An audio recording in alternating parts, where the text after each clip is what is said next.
nós temos o que aí agora? Agrupamento, muito importante, cai na nossa prova, certo? A permutação, certo? A combinação e certo? E nós temos mais o arranjo. Muito bem, cada um tem uma diferença, vamos tentar lembrar. A questão de análise combinatória, ela é muito parecida, quando é a análise, quando é o arranjo, quando é a combinação e quando é a permutação, muito barbada, muito fácil de você trocar. Vamos lembrar, o arranjo, a ordem interessa, a combinação, a ordem não interessa. Vamos lá, quando a gente está combinando números, 99,99%, isso aí é um arranjo, certo? Porque a ordem interessa. Quando combina número, você, e não é arranjo, quando eles colocam assim, ó, eu quero combinar dois números, um número de 2 em 2, e eu quero fazer o produto da criança.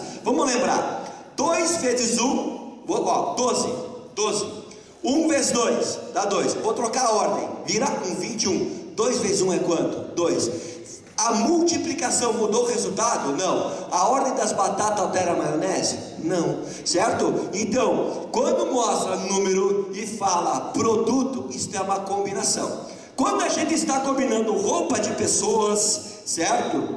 Lugares para as pessoas sentarem, qualquer lugar você pode sentar, isso é uma combinação.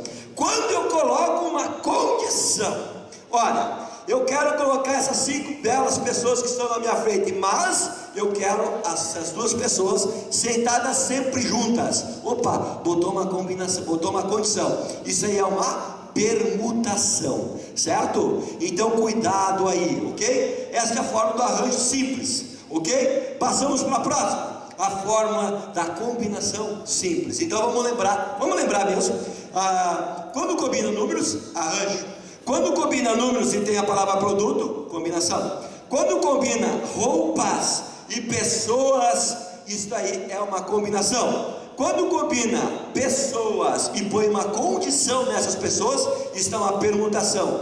Quando combina placa de carro, isso aí é uma permutação. Placa de carro, número de telefone celular, isso daí é uma permutação. E outra coisa, ó, anagramas, isso daí é uma permutação. Esse conteúdo é cobrado sempre na prova do Enem. Esse conteúdo é cobrado sempre no vestibular tradicional. Se tu vai fazer um vestibular na UPF, tem alguma coisa disso aqui lá. Se tu vai fazer uma prova na URGS, tem uma coisa disso aqui lá. Eles sempre colocam. E por que eles colocam? Porque eles querem te ferrar. Por que eles querem te ferrar? Os do vestibular tradicional. Porque é muito fácil trocar os departamentos. Então lembra da dica do bozeto para ti. Arranjo ali e combinação ali. Vamos para a próxima. Opa, estatística, né? Começamos com a média aritmética simples, tá? A média aritmética simples é aquilo que você faz, aquilo que você faz no seu dia a dia, certo? Soma, por exemplo, faz o somatório das suas provas, das suas notas e divide pelo total de provas, total de notas, certo? Entendido? Então isso é uma média, ok? Tá ali um exemplo bem bacana, falando, refletindo sobre isso, ó. Sabendo, foi 10, 14, 13, 15, né? Aqueles valores, temos a média da semana. A prova do Enem coloca assim descarado. Eles colocam a média da situação, certo? Então soma e divide pelo total de notas. Essa é uma questão que sempre foi cobrada. E engraçado, outra coisa, ela é cobrada desta forma, certo? Desse jeito. Então cuidado. Vamos para a próxima. Aqui é uma média aritmética ponderada. Qual que é a média? Qual que é a diferença da média aritmética simples da média aritmética ponderada? Vamos pensar. Se eu fui a fazer a prova de matemática, eu tirei 7 numa nota, 8 na outra nota e 5 na outra nota. Eu quero saber a minha média, soma as 3 dividido por 3. Agora pensa assim, ó. Eu tirei 7 na prova que valia 2. Eu tirei 8 na prova que valia 3. E eu tirei 9 na prova que valia 5. Opa, não é uma média aritmética simples, é uma média aritmética ponderada, certo? A questão fala muito claro sobre isso. Olha lá, um exemplo. tá? O exame de seleção pode ser composto de 3 provas, onde as 2 primeiras têm peso 1 e a terceira tem peso 2. O candidato com nota 7, 7,5 e 9 terá como média tal. Gente, olha lá, ó, ele colocou pesagens diferentes nas provas, então isso aí é uma média ponderada. Como é que resolve essa criança? Tá ali, ó.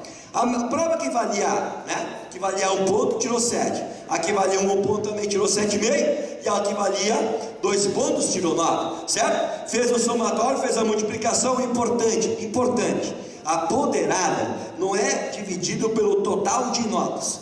A ponderada é dividido pelo somatório dos pesos da prova. Certo? Então, muito cuidado com isso aí. Vamos lá. Conceitos, tá bom? Isso é importante, os conceitos da criança, tá? Eu acho que vai dar certo. Aqui, ó, rol. O que é rol? Essa palavra que você acha de repente é muito feia, tu nunca ouviu falar? O rol é colocar em ordem as questões. Por exemplo, imagine 3 pessoas vão fazer uma pesquisa de campo, tá? Onde eles vão pesquisar, por exemplo, a satisfação do mercado em relação, tá? Em relação ao seu produto, tá? Então, a primeira pessoa que está entrevistando vai trazer um monte de notas, tipo 1, 3, 1, 2, 5, 4, 8, 9, 8, 7, 3, sabe? Tudo, certo? Não em ordem crescente, muito menos em ordem decrescente, uma bagunça. O rol é colocar aquilo em ordem, seja ela em ordem crescente, seja ela em ordem decrescente. Isso é o rol. Mediana, pessoal, importante. A mediana, gente, tu tem que fazer o rol. A prova do Enem vai te entregar a questão numa bagunça. Os valores, os números, numa verdadeira bagunça. Então tu tem que fazer o rol. O que é o rol? Olha lá, eu fiz o rol da criança, certo? Tá ali, ó, tudo em ordem, bonitinho. Tá ali, ó.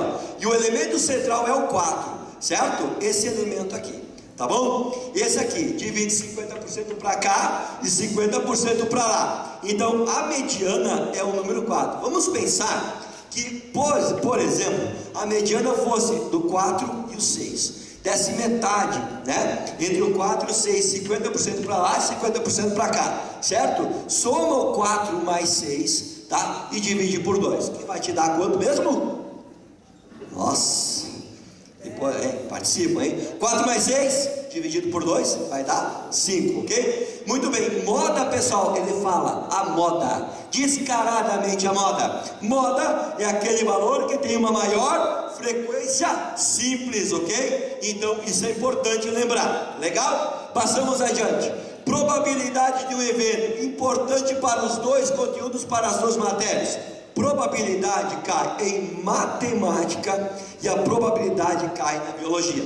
Não é contando, não é mentira aqui, é verdade. Eles colocam nas 2 provas. Caiu ano passado, certo? Vai cair esse ano novamente, tá? Então cuidado com isso, tá bom? Ela vai ser cobrada. Em cima é o que eu quero, o NA é o que eu quero. Embaixo é a quantidade de possibilidades, ok? Agora nós temos a seguinte situação. Outra coisa, quando a probabilidade, a questão fala isso é uma multiplicação de probabilidades.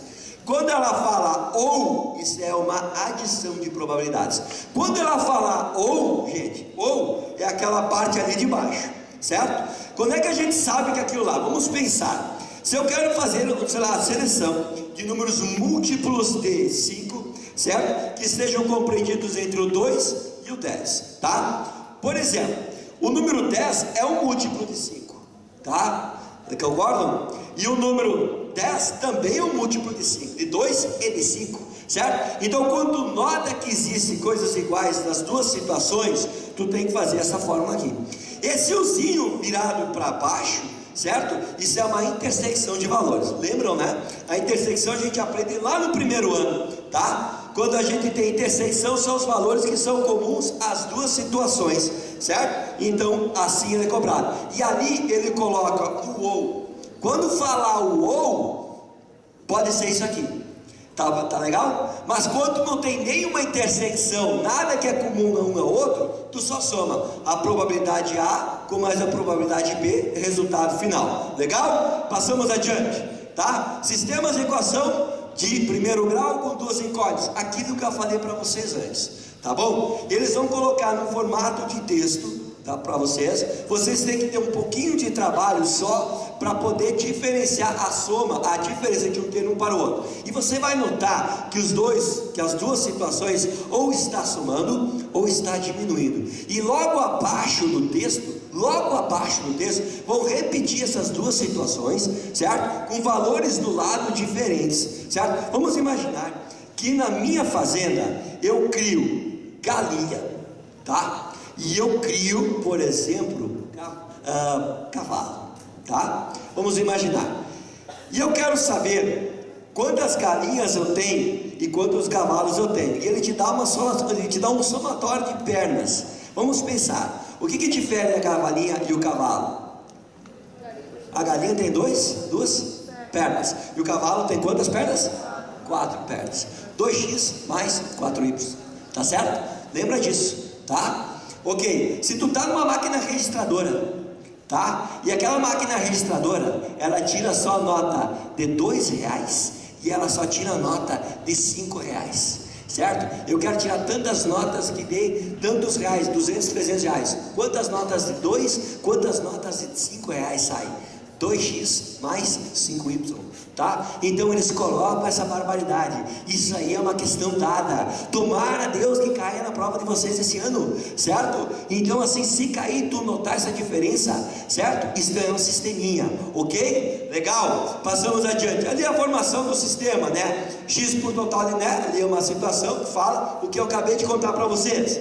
Vamos lá. Grandezas diretamente proporcionais ou grandezas inversamente proporcionais. Vamos pensar. Se eu pego a minha moto, tá? Eu quero ir para não me toque, tá? Peguei a minha moto e eu acelero a minha moto. Vou acelerando, vou acelerando. O que acontece com o tempo? Eu acelero a moto e o tempo de chegada lá o que? Reduz. Se eu diminuir a velocidade da minha moto, o tempo de chegada o que? Aumenta, certo? Então são duas grandezas o que? Inversamente proporcionais. Lembra do seguinte, inversamente lembra do inferno, tá? Inferno, flecha para baixo, tá? Diretamente proporcional lembra de Deus, flecha lá para cima, certo? Eu já vou mostrar um exemplo para vocês do macetinho aqui, ok? Então olha ali, ó, eles podem te colocar uma situação de valores, certo? E tu nota que as grandezas estão aumentando. Então isso aí é um exemplo de grandezas diretamente proporcionais. Olha lá, ó, está aumentando o tempo de minutos, está aumentando a produção em quilogramas. Duas grandezas diretamente proporcionais. Quando você vai resolver uma questão de regra de 3, por exemplo, composta, eles não vão te colocar a regra de 3 simples, eles vão querer acabar com vocês, eles vão colocar uma grandeza direta, uma grandeza composta, uma regra de 3 composta, certo? O que é uma regra de 3 composta? Que trabalha com mais de 2 unidades, por exemplo, operários, tempo, quilômetros, certo? Isso é uma grandeza o que? Uma regra de 3 composta. Se eles botam operários e tempo, isso é uma regra de 3 simples, certo? Então cuidado com isso aí. Então aqui ela é o que? Diretamente proporcional, porque aumenta o tempo e aumenta a produção, certo? Passamos para a próxima. Olha para aquela criança aqui, ó. Olha aqui, ó. Olha aqui, ó. Olha aqui, ó. Olha a velocidade, está aumentando, concorda? Mas olha o tempo aí, ó. Certo? O tempo está o que? Diminuindo. Duas grandezas o que? Inversamente proporcionais. Quando você vai resolver uma questão assim, a sua pergunta é muito clara. Tu não olha para número, tu olha para grandeza. Por exemplo, operário, quilômetro e obra. Tu não olha para os números, tu olhar para o número, tu se fode. Tu tem que pensar o seguinte, tá? Se eu aumento a tua pergunta lá, tu vai fazer assim para ti mesmo. Pensa assim, se eu aumento, o que acontece com a situação? Se tu aumenta e aquela situação diminui, lembra o que? Ela é inversamente proporcional. Lembra do inferno, flecha para baixo, tá? Se tu aumenta, se eu aumentar essa situação, o que vai acontecer? Se aumentou, ela é uma grandeza diretamente proporcional. Lembra de Deus, flecha para cima, certo? E aí vai, vamos mostrar para vocês, tá? Ali, tá aqui, próxima, porcentagem, ok? Certo? a porcentagem da criança. Isso é muito importante, tá? Uma vez, muito tempo atrás, pediu qual que é a